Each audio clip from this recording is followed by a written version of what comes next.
things we're dealing with are threats to humanity unlike anything the world has ever seen before. We can bequeath our children a greener planet and a more prosperous future. That's what climate change is about. It is literally, not figuratively, a clear and present danger. If unprecedented changes are not made and made soon, there will be irreversible damage to the planet. Zero carbon. East Hall. Hello and welcome to Zero Carbonista Series 5, Just Stop the Tories. This is the go-to podcast for all issues environmentally based. If it's green, it is in. And we were talking, Dale, just before we came on, because we have a section in this for those people who are listening to this podcast for the first time called Right Wing Nut. And every week this section grows and grows to the point that it's almost becoming another podcast. It's almost the whole episode, right? Yeah. And there's quite a few to get in this week. Yeah, there's a bit in there. We've got, the Daily Mail, Natalie L. Fick, whatever it is, and... Fick. And Reese Mogg. Yes, Moggy. Should we start with the Daily Mail? Because this is a bit of an ongoing... This is somewhat of a conclusion to things. Yeah, to like one of the things. So partially. Yeah, I mean, there's like half a dozen legal cases going on off the back of the original Guido Fawkes Hamas piece, which, he made up something that I said. And 3 Tory MPs, I think, picked it up and repeated it on Twitter and embellished it. Richard Tice from the Reform Party, he did the same. He went even further. GB News did the same. The Mail, I think it was one of the reporters actually on a TV program or something like that kind of waded in, all off the back of an untruth. They all kind of embellished this untruth. Anyway. And nobody, can I just say for the umpteenth time, none of them bothered to check it out whether it was true. No, and this bloke Guido Fawkes, he bases himself offshore to protect himself from British law. You have to know that and not just say, well, I read it on the news, so it must be true, right?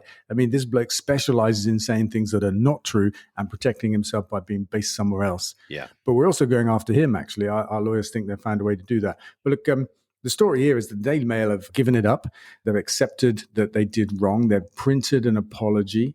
They're paying my costs and what our lawyers call substantial damages, which I'm donating to a Palestinian charity. And that also addresses what one or two characters on Twitter like to say, is it, you're just trying to make money. Well, I don't really think you need to do that, and neither do you want to do that. That wasn't the point of this. This was about a basic, essentially a libel and common British justice, really. Yeah, I mean, the press seemed to have no self-control, I reckon. The Mail waded in on this story without checking that it was true. And I think the regulator of the press is, almost non-existent, almost a joke.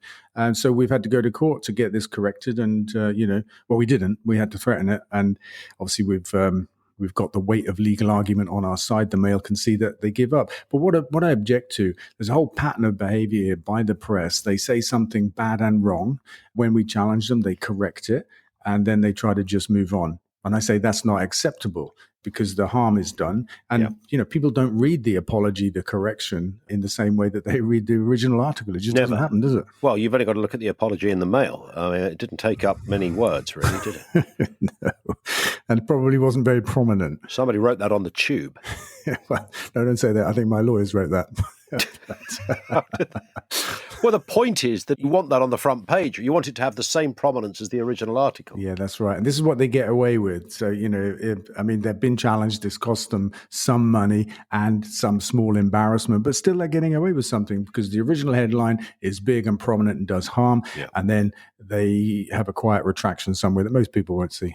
Second on the right-wing nut merry-go-round of joy, Natalie Elphick. Now, I was trying to second-guess where you might be on this one, because there's a couple of factors in this. So Natalie Elphick, Conservative MP for Dover, arguably more right-wing than Nigel Farage, has decided she's a socialist.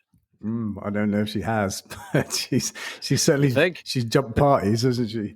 She's joined the Labour Party, and this is, like, for some people to say this is actually, to coin the phrase, Keir Starmer playing a blinder here. For others, it was, why would you let her in? Yeah, I think it's a Marmite move, as far as I can see. And I understand both sides of it. She's an interesting character, as you say, to the right of Attila the Hun, did you say? Well, actually, I said Nigel Farage, but okay, I'm just kidding. Never seen in the same room, right? And what I loved was what she said when she defected. She said that the Tories had failed on immigration, they'd failed on housing, they'd broken manifesto pledges, and the election couldn't come soon enough. And I'm like, well, I agree with all of that, actually. Yeah. And what I was going to say, without realising it, she's actually, or maybe with realising it, she has done the favour that maybe Keir Starmer was hoping. She said all the right things to help him. Yeah, I mean, she spoke a lot of truth. You've got to give her that. But she was, as my nan always used to say about Natalie Elphig, what a I knew we weren't done. Every week she would say that as she read us a bedtime story. I'm expecting an incoming email complaint from Richard Tice saying that Natalie Elphig is not to the right of him. We should have pointed that out. Richard Tice said he wouldn't have accepted her in his party. Wow. Not right-wing enough, presumably. I think he said that, what was his reasoning? Yeah, his reasoning was, if she really believes all of that about Labour, then she's not the person for us. I'm paraphrasing. I see. He accepted that bloke Anderson. Yes. So he's not fussy. It's not like he's fussy. Good old Lee. You dissing my Lee. 30p Lee, they call him, don't they? 30p Lee. Yeah. That's your man. And third on the list of right-wing nut is our old friend Jacob Rees-Mogg. Now, this is a kind of an update, if you like, of something we touched on the last episode. Tell us what's the story here, Dale. Yeah, so last week we talked about my appearance on GB News with him, I don't know, a few days previous to that, on which he said the most surprising thing to me. He said that tax breaks are not subsidies and that I should basically do my homework. That was all a bit of a shock. What we've done is we made a nice little video for him. We put it out today. I think it had like 55,000 views in the first hour or so. And in this little video, we added some further evidence for him, which I don't think we shared last week on the podcast. So it kind of begins like this. It's not just the IMF that says tax breaks are subsidies. It's not just the OECD. It's not just the IEA. It's not just the EU government and the UK government. But Rees-Mogg himself was Minister for Brexit when we passed a law in our country to replace EU legislation that said tax breaks are subsidies. He was the Brexit minister. It was Brexit legislation, and he doesn't seem to know about it. I mean, who needs to do the homework here? Yeah, I mean, if he doesn't know, man alive.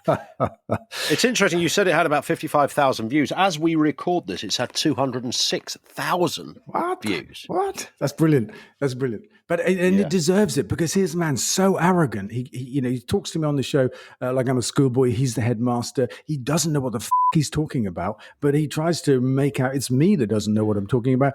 And in fact, well, he's just so incredibly wrong. It's untrue. Well, as my old nan used to say, I don't even think I can repeat the one she used to say about Jacob. I figured it'd be a bleep fest. I was 4 at the time when she told me that in my ear. I was shocked. Cut to the quick I was.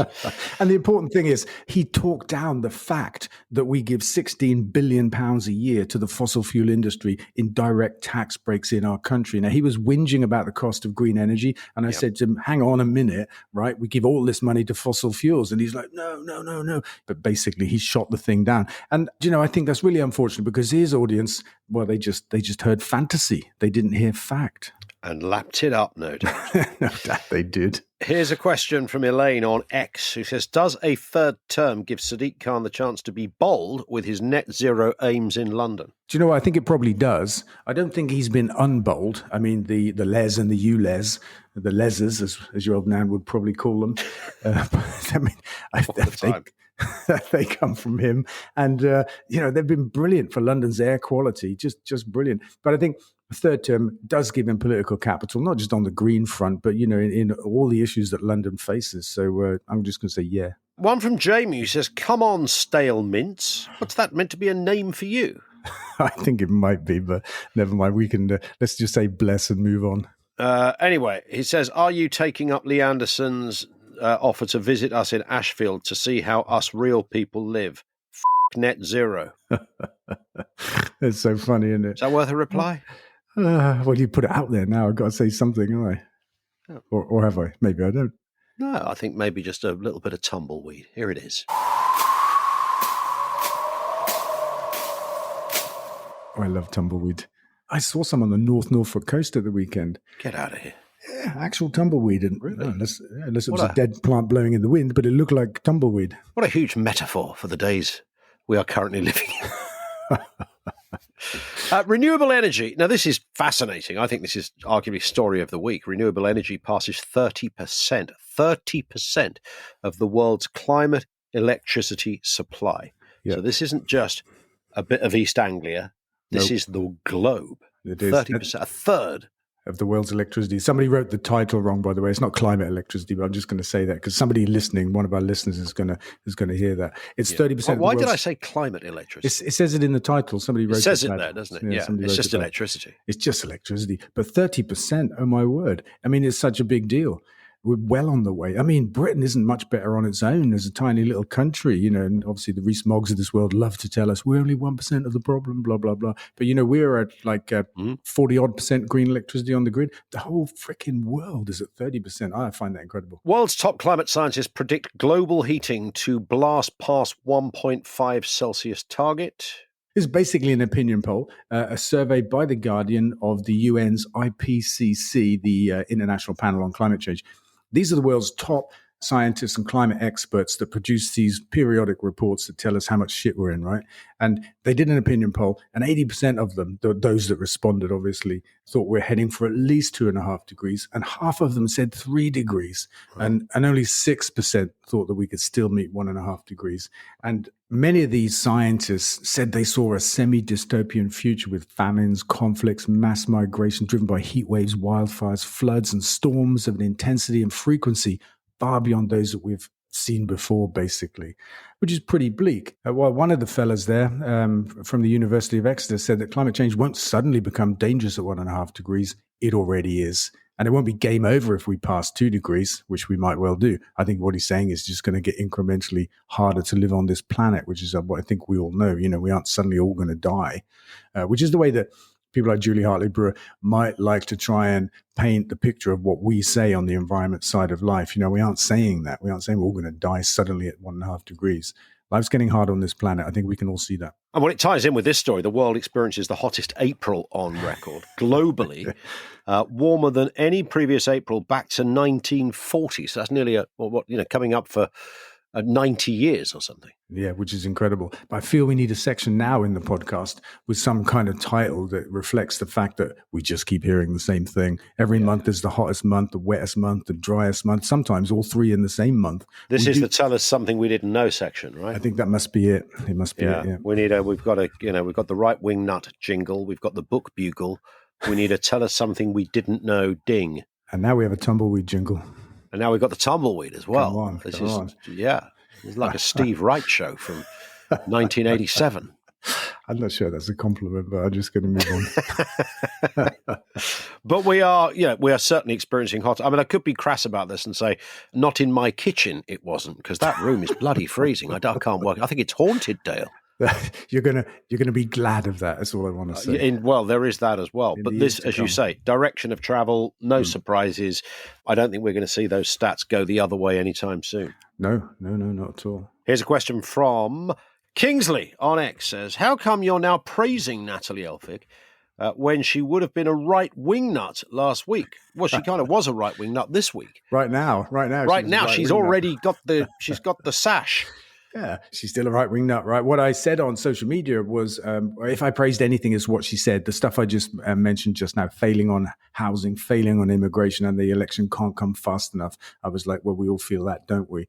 Funny little story I read in the news today is that the day before she defected, she put out a pamphlet in her constituency that said that Labour were failing on immigration and had no plan. That was I wonder what happened. Did she meet Rishi in the corridor and he kicked her in the shins or something? Was it that? Did he nick her bubble gum? Or maybe her constituency just put this leaflet out and she didn't know about it. Well, there is that, I suppose. Yeah. I can't imagine, she's soul searched to know what to do. But the crazy thing is she's not standing at the next election either. Well, that makes sense. It makes all the sense in the world. So she's going to have about, 16 weeks as a Labour MP. Very interesting. A very temporary socialist. I think so. Very temporary indeed. A couple of other little bits to finish on. Dale's nemesis takes to the seas. Wow. This, of course, is your nemesis. Tell us more. Yes, actually, hopefully it's the nemesis of the whaling industry. It's a boat called the Nemesis. We launched it in Norfolk at the weekend. It's a cute little boat. Came originally from Australia, as it happens, where it was doing some Coast Guard work. Yeah.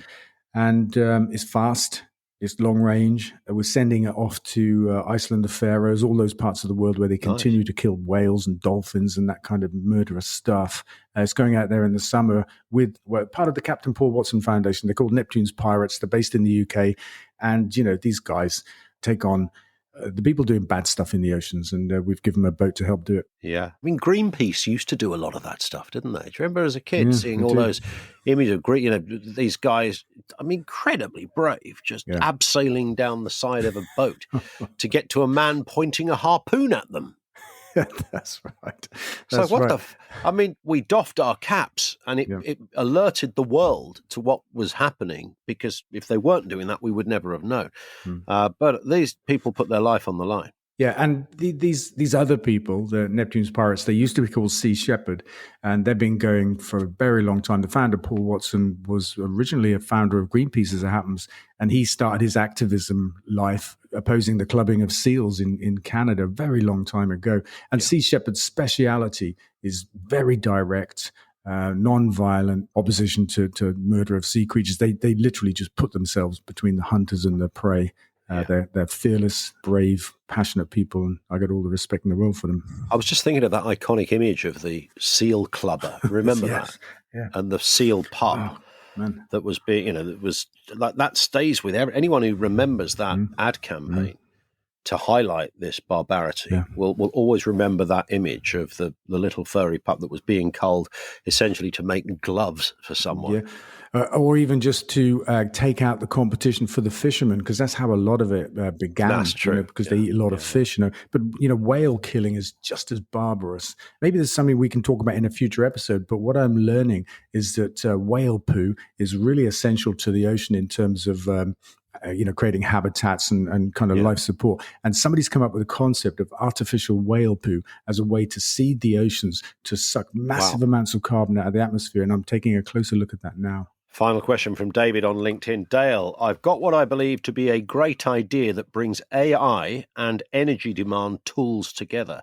How can I pitch ideas to you? Get in touch somehow. I mean, you know, use LinkedIn or something like that. Send a message. Yeah. Or didn't we used to have an email? This is how organised we are, Dale. Didn't we have an email for this podcast? Did we? I didn't know that. I think we did. I think there was like a, you know, Dale at zerocarbonista dot something.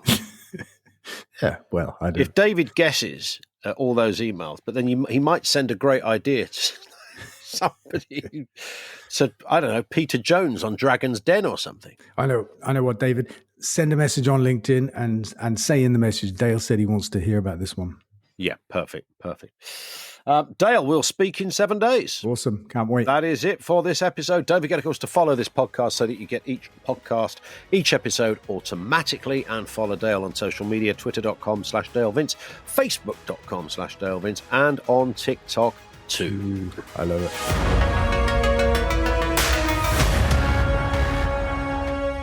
Zero carbon. East of.